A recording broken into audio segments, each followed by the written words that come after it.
Hello everyone, welcome to my channel vibe with Vasanthi. ఇదొక travel vlog. Almost నేను 2 years తర్వాత ఒక సిటీకి ట్రావెల్ చేయడం. సో నేనైతే చాలా హ్యాపీగా ఉన్నా, చాలా ఎగ్జైటెడ్గా ఉన్నా, ఎట్ ద సేమ్ టైం చాలా టెన్షన్గా కూడా ఉన్నా. టెన్షన్ ఎందుకు అంటే నేను నా 3.5 months బేబీతో ట్రావెల్ చేస్తున్నా. సో ఎగ్జైటింగ్గా ఉంది, తన ఫస్ట్ ట్రైన్ జర్నీ అని చెప్పేసి. ఎట్ ద సేమ్ టైం టెన్షన్గా కూడా ఉంది, తనకి పడుతుందా పడదా అంటే ఎలా ఉంటాడు, క్రాంకీగా ఉంటాడా అని చాలా చాలా భయంగానే నేను జర్నీ అయితే స్టార్ట్ చేశాను. But he was very supportive through out the journey. మంచిగా పాడుకున్నాడు, మంచిగా ఆడాడు. సో మంచిగా ఎంజాయ్ చేసాం ఆ ట్రైన్ జర్నీ అంతా. నేను మంచిగా ఇక్కడ కూర్చోబెట్టుకొని హ్యాపీగా వ్యూ కూడా చూపిస్తున్నాను అనమాట. ఐ డోంట్ నో, సమ్వేర్ ఎక్కడో విన్నాను, ఇంత చిన్న పిల్లలకి అంత ఫాస్ట్ మూవింగ్ ఆబ్జెక్ట్స్ చూపించకూడదు అని అంటారు. సో నేను జస్ట్ ఒక 2-3 minutes అట్లా చూపించాను. సో తర్వాత నాకు ఎందుకులే అని అనిపించేసి నేను ఇంకా మంచిగా ట్రైన్లో ఇట్లా టాయ్స్ తీసుకెళ్ళాను. సో దాంతోనే ఎంగేజ్ చేశాను అనమాట. తను మేల్కొన్నంతసేపు బాగా బాగా సపోర్ట్ చేశాడు. అసలు నేను ఎక్స్పెక్టే చేయలేదు ఇంత సపోర్ట్ చేస్తాడు అని. ఫుల్ ఏడుస్తాడు అని ఫిక్స్ అయిపోయాను నేనైతే. బట్ అస్సలు ఏడుపు అనేదే లేదు, ఇంత సపోర్ట్ చేశాడు. చాలా హ్యాపీ నేనైతే. సో నేను ఎక్కడికి వెళ్తున్నానంటే మా సిస్టర్ దగ్గరికి. తను పూణేలో ఉంటుందన్నమాట. సో చాలా రోజులు అయిపోయింది. ఈ ప్రెగ్నెన్సీలో క్రేవింగ్స్ అంటారు కదా, అలా క్రేవింగ్స్లో నాకు మిగిలిపోయిన క్రేవింగ్ ఏంటంటే ఫుడ్ మీద కాదు, నాకు మా సిస్టర్తో టైం స్పెండ్ చేయలేదు అని చాలా చాలా ఉండే. అసలు ప్రెగ్నెన్సీ అంతా కూడా మా అక్క కావాలి అనేసేదాన్ని అనమాట. సో అంత క్రేవింగ్ లాగా ఉండిపోయింది మా అక్కతో ఉండడం అనేది. సో అందుకే ఇంకా లేదు, లాభం లేదు, నేను వెళ్ళాల్సిందే అని గట్టిగా కూర్చున్నాను. ఇంకా సరే అన్నారు. సో అలా మేము మధ్యాహ్నం అరౌండ్ 3:30కి ట్రైన్ ఎక్కాం. నైట్ 1కి అలా దిగామన్నమాట. సో మా బావగారు వచ్చి పిక్ చేసుకున్నారు. సో వీఆర్ ఎగ్జైటెడ్ అనమాట. ఎట్ ద సేమ్ టైం మా అక్క కూడా ఎగ్జైటెడ్గా ఉంది వీడిని చూడాలి అని చెప్పేసి. అండ్ ఈ మెట్రో రైల్, ఈ ఫ్లైఓవర్ అంతా మా బావగారి వల్ల కన్స్ట్రక్షనే అనమాట. సో తను ఇక్కడే ఇంజనీరింగ్గా వర్క్ చేస్తున్నాడు. సో ఇక్కడ నేను చూపిస్తున్నాను అనమాట, the art and the artist అని చెప్పి ఏడిపిస్తున్నాను. సో సివిల్ ఇంజనీర్స్కి ఇది ఒక బెనిఫిట్ అండి. ఏదైనా వాళ్ళ వర్క్ని వాళ్ళు కొన్నేళ్ళ వరకు చూపించుకోవచ్చు కదా. నాకు అది బాగా అనిపిస్తుంది. నాకు పర్సనల్గా పూణే సిటీ అంటే చాలా ఇష్టం అండి. ఎందుకంటే చుట్టూ నేచర్ ఉంటుంది. అసలు ఐఎమ్ బేసికలీ మౌంటైన్ పర్సన్ అనమాట. సో ఇక్కడ మొత్తం చుట్టూ కొండలు, చాలా ఫోర్ట్స్ ఉన్నాయి ట్రెక్కింగ్ చేయడానికి కూడా. సో నాకు పర్సనల్గా చాలా ఇష్టం. అండ్ ఇక్కడ ఇంటికి వెళ్ళేసరికి నేను అసలు ఎక్స్పెక్ట్ చేయలేదన్నమాట. ఏమన్నా వెల్కమ్ చేసిందా మా అక్క వీడిని. అసలు నేనైతే చాలా హ్యాపీ. అసలు తనకి చూపించడానికి, నేను తిప్పడానికి ట్రై చేసి, ఆఫ్కోర్స్ తనకి ఏం తెలియదు చూసినా. బట్ నేనైతే Cloud9 మీద ఉండే అనమాట. ఏంటి ఇంత డెకరేషన్ చేసావు ఎందుకు అంటే, అరే నా కొడుకు వస్తున్నాడు ఫస్ట్ టైం మా ఇంటికి, ఆ మాత్రం వెల్కమ్ చేయొద్దా అని మా అక్క వాళ్ళు అనమాట. సో ఫుల్ పూలతో వెల్కమ్, అడుగులు వేయించాలని చెప్పి పూలతో డెకర్ చేశారు. And full balloons. అస్సలు ఎక్స్పెక్ట్ చేయలేదన్నమాట ఇంత డెకర్ అయితే నేను.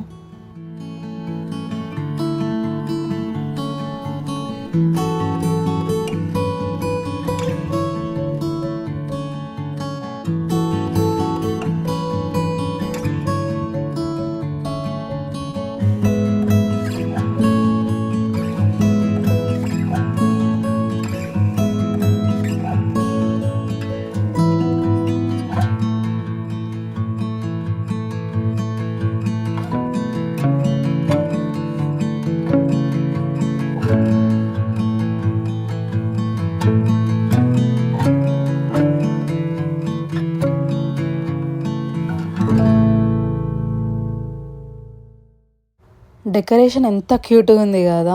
వెనకాల మెయిన్ ఆ బ్యానర్ అసలు నాకైతే చాలా నచ్చింది, చాలా క్యూట్ అనిపించింది. వెల్కమ్ లిటిల్ వన్ అంట. నాకైతే చాలా చాలా నచ్చింది డెకరేషన్ అంతా. అక్కడే అర్థమైపోతుంది ఎంత ఎఫర్ట్ పెట్టి చేశారో వీడిని వెల్కమ్ చేయడానికి అని చెప్పేసి. అడిగాను అనమాట మా అక్కని, ఎంతసేపు పట్టింది అంటే 2 hours అనింది. ఎందుకే అంత కష్టపడ్డారు, 2 hours అవసరమా అంటే, లేదు మావాడు నా మాత్రం వెల్కమ్ చేయకపోతే ఎట్లా అని నా మీద కరుస్తుంది. అసలు వచ్చిన దగ్గర నుంచి మా అక్క ఎగ్జైటెడ్గా ఉందనమాట. ఫస్ట్ నేను ఎత్తుకుంటా, నాకు ఇచ్చేసే అని చెప్పేసి అడుగుతూనే ఉందన్నమాట. మాకు ముందే చెప్పేసింది అనమాట మా సిస్టర్, ఇగో మీరు వంట పని చూసుకోండి నువ్వు మమ్మీ, నేను మాత్రం కంప్లీట్ వాడిని చూసుకుంటాను అని చెప్పేసింది అనమాట. వాడికి కూడా చెప్తుంది, మీ మమ్మీని మా మమ్మీని పనులు చేసుకోమందాము, నువ్వు నేను ఆడుకుందాము అని చెప్తుంది అనమాట. సో ఇక్కడైతే కేక్ కట్ చేసాము. అసలు కేక్ అయితే ఎక్స్పెక్టే చేయలే నేను, వెల్కమ్కి కేక్ తెచ్చిర్రు అని చెప్పేసి. వాడైతే ఫుల్ క్రాంకీ అయిపోయింది అనమాట. అసలు ఏమైందో ఏమో సడన్గా అంతమందిని చూసేసరికో మరి ఏమో తెలియదు, కానీ రెగ్యులర్గా వాయిసెస్ అయితే వింటాడు. రోజుకో 10 సార్లు మా అక్క చేస్తూనే ఉంటుంది వాడి కోసము. వాయిసెస్ అయితే వింటాడు బాగానే. ఏమో చాలా క్రాంకీ అయిపోయాడు, ఇంకా నోట్లో పాసిఫైయర్ పెట్టాల్సిందే అని అర్థమైపోయింది. సో ఫాస్ట్గా ఇంకా కేక్ కట్ చేసేసి వాడికి కొంచెం స్వెటర్ ఏమైనా ఉంటే అవి తీసేద్దాంలే అని చెప్పేసి అనుకున్నాను అనమాట. ఇక్కడ వాళ్ళ అన్నలు అయితే ఇంకా ఎగ్జైటెడ్, వాడు వచ్చాడని, మేము ఆడుకుంటాం, మేము స్కూల్కి వెళ్ళాము అని అంటున్నారు. నేనన్నా, బాబు ఎగ్జామ్స్ అమ్మ, మేము వచ్చినందుకు మీరు ఎగ్జామ్స్ ఎగ్గొట్టకండి అని చెప్పాను అనమాట. సో బెలూన్స్ కూడా కలర్ కాంబినేషన్ బాగా అనిపించింది. ఇక్కడ మా బావగారు కూడా నాకు ఇవ్వండి అని చెప్పి ఎత్తుకొని ఇంకా అదే పనిగా ఉన్నాడనమాట. అసలు అప్పటికే నైట్ 2 అయిపోయిందనమాట. అయినా వాళ్ళు అసలు లేదు, మేము ఆడుకుంటాం, ఎలాగో ఈయన నిద్రపోతలేడు కదా, మేము ఆడుకుంటాము, మీరు పోయి నిద్రపోండి, మేము చూసుకుంటాము అని ఒకటే గోల్ అనమాట. అసలు నైట్ చాలా లేట్ అయిపోయింది. అసలు నెక్స్ట్ డే మార్నింగ్ నేనైతే ఫుల్ టయర్డ్ అయిపోయాను. ఇక్కడ నా ఫేస్ చూస్తేనే తెలుస్తుంది మీకు ఎంత టయర్డ్ అయిపోయాను అనేసి. మేబీ చాలా రోజుల తర్వాత జర్నీ చేసినందుకో మరి నిద్ర లేనందుకో నాకు తెలియదు, కానీ చాలా టయర్డ్ అయిపోయాను అసలు. ఆల్మోస్ట్ నైట్ వచ్చేసరికి 2 అయిపోయింది ఇంటికి. అది మళ్ళీ సెలబ్రేషన్ అని చెప్పి బుజ్జి అంతా ఆడుకొని మేము పడుకునేసరికి 3:30 అయిపోయింది అసలు ఆ రోజు. ఇంకా నెక్స్ట్ డే మా అక్క కూడా నేను ఆఫీస్కి పోను అని చెప్పి ఇంట్లోనే ఉంది, వాడితో ఆడుకోవచ్చు అని చెప్పేసి. ఇక్కడ మార్నింగ్ నేను తెచ్చిన ప్యాకేజెస్ ఓపెన్ చేస్తున్నాను అనమాట. అంటే పిల్లలకి ఏమైనా తీసుకెళ్ళాలనేది మా మమ్మీ కాన్సెప్ట్ అనమాట. ఎప్పుడు వెళ్తున్నా, ఎవరైనా వెళ్తున్నా కూడా. సో ఈసారి మా వాడితో అసలు కుదరట్లేదు అనమాట. ఏదైనా ఒక వంట చేయాలన్నా, పిండి వంట స్టార్ట్ చేయాలన్నా నాతో బుజ్జోనితోనే సరిపోతుంది మా మమ్మీకి అసలు. సో అట్లా ఫీల్ అవుతుంటే ఇంకా మా డాడీ లేదులే, నేను ఊరు నుంచి తెస్తాను, అట్లా ఏం ఫీల్ అవ్వకు, మన ఊర్లో సైడ్ బాగా చేస్తారు కదా ఇవన్నీ అని చెప్పి మా డాడీ పర్టికులర్గా దీనికోసం మా ఊరు వెళ్ళి తీసుకొచ్చాడనమాట. సో నేనే ఓపెన్ చేస్తాను అని కూర్చున్నాను అనమాట పొద్దునే లేచి. సో ఇక్కడ మంచిగా బెల్లం బూందీ చెక్క అంటారు కదా, అది చేయించారనమాట. ఇంకా బూందీ, ఇంకొక పార్సిల్ కూడా ఉంది, అది కూడా స్వీట్ అండ్ హాట్ అనమాట.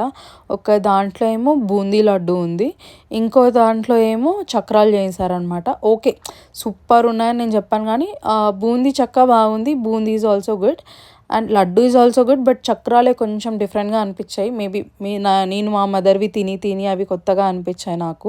ఇక్కడ ఇంకా ఏదో 2 బాటిల్స్ అట్లా తెచ్చిందనమాట. ఒకటేమో చింతపండు పులుసు, అది కంపల్సరీ. ఈవెన్ మా కజిన్ యూఎస్కి వెళ్తున్నా కూడా ఇంకా మా మమ్మీ చేతే చేపిస్తారనమాట చింతపండు పులుసు. సో ఇక్కడ ఇంకా మా అక్కకు కూడా నాకు మ్యాండేటరీ చింతపండు పులుసు అంటే అదొకటి తెచ్చాము. ఇంకొకటి ఏదో పండుమిరపకాయ పచ్చడి అనుకుంటా కొంచెం తెచ్చాము. వాళ్ళు ఎక్కువ అసలు కారాలు పచ్చళ్ళు అస్సలు ప్రిఫర్ చేయరనమాట. ఈవెన్ కర్రీస్లో కూడా ఉప్పు కారాలు చాలా తక్కువ వేసుకొని తింటారు. సో ఇక్కడ ఇవన్నీ ఓపెన్ చేస్తున్నా. అండ్ మా పిల్లలకి టేస్ట్ చేయండి రా, చాలా బాగుంటుంది, మీకోసమే తెచ్చారు స్పెషల్గా అంటే కూడా అస్సలు చేయట్లేదు. అండ్ ఈ కవర్లో వచ్చేసి గోరింటాకు, మా సిస్టర్కి గోరింటాకు చాలా ఇష్టం అనమాట. సో అది కూడా మా డాడీ ఇంకా ఊరి నుంచి వస్తూ తెచ్చాడనమాట. ఇక్కడ పక్కన నుంచి మా చిన్నోడేమో క్వశ్చన్స్ వేస్తున్నాడు అనమాట, క్వశ్చన్ బ్యాంక్ లాగా. ఇదేంటి పిన్ని, అదేంటి పిన్ని, ఇది ఎందుకు పిన్ని అని చెప్పి క్వశ్చన్స్ వేస్తున్నాడు. గోరింటాకు ఎందుకు చేతికి పెట్టుకుంటారా, అవునా, ఇట్లా క్వశ్చన్స్ వేస్తూ ఉంటాడనమాట. ఇక్కడ ఈ డబ్బాలో ఏముందని అడుగుతున్నాను, నువ్వే తీసి చూడని చెప్పి మా మదర్ చెప్తుందనమాట. సో కారపొడి, మా చిన్నోడికి మెయిన్గా ఇడ్లీ అయినా దోశ అయినా కారపొడి మ్యాండేటరీ అనమాట. చట్నీ అస్సలు ఇష్టపడ్డు. సో కారపొడి అనగానే అని ఎగురుతున్నాడు పక్కన నుంచి. అండ్ దాని తర్వాత ఇన్ని క్వశ్చన్స్ నన్ను అడుగుతున్నావు కదా, ఈరోజు ఎగ్జామ్ రాసొచ్చావు కదా, ఎన్ని వస్తాయి మార్కులు నన్ను అడుగుతున్నా. నవ్వుతాడు, అన్నిటికీ నవ్వుతాడు అసలు బాలే. సో చెప్పు, నువ్వు నన్ను ఇన్ని క్వశ్చన్లు వేయడం కాదు, నువ్వు ఎగ్జామ్లో ఏ క్వశ్చన్కి ఏ ఆన్సర్లు రాసొచ్చావు, అది ఇదన్నీ క్వశ్చన్ చేస్తుంటే ఇక సైలెంట్ అయిపోయినాడు. అసలు చదవడు అన్నట్టే ఉంటాడు, కానీ ఫుల్ చదువుతాడు అసలు. ట్యూషన్కి వెళ్తాడు, అక్కడే అన్నీ కంప్లీట్ చేసుకొని వస్తాడు. ఇంకా నేను టేస్ట్ చేస్తున్నా అని చెప్పి సరే పిన్ని నేను కూడా టేస్ట్ చేస్తా అంటాడు. చాలా నాటీ కిడ్ అసలు వాడు. ఇక్కడ మా సిస్టర్ అడుగుతుంది అనమాట, ఎందుకు ఇంత లగేజ్ వచ్చింది అంటే నేను చెప్తున్నా, మా వాడి బట్టలకు ఒక బ్యాగ్, నా బట్టలు ఒక బ్యాగ్, మమ్మీ బట్టలు ఒక బ్యాగ్, ఇంకా అంతే, ఏం తెచ్చాం మేము, ఇంకా ఇవి స్నాక్స్ తెచ్చాం అంతే, ఇంకేం లేవు అని చెప్తున్నాను అనమాట. ఈ లోపల ఈవినింగ్ మా వాడికి స్కేటింగ్ క్లాస్ ఉంది చిన్నోడికి. సో ఎలా చేస్తాడో చూద్దామని నేను వెళ్ళా. జాయిన్ అయిన 1 మంత్‌కే చాలా ఇంప్రూవ్‌మెంట్. అసలు ఏ హెల్ప్ లేకుండా అట్లా జప్ అని వెళ్ళిపోతున్నాడనమాట. నాకు బాగా అనిపిచ్చింది. ఈ వీడియో ఇంతటితో అయిపోయింది. ఐ హోప్ మీ అందరికీ వీడియో నచ్చుతుంది అని. Thank you for watching and please do subscribe to my channel. Bye bye.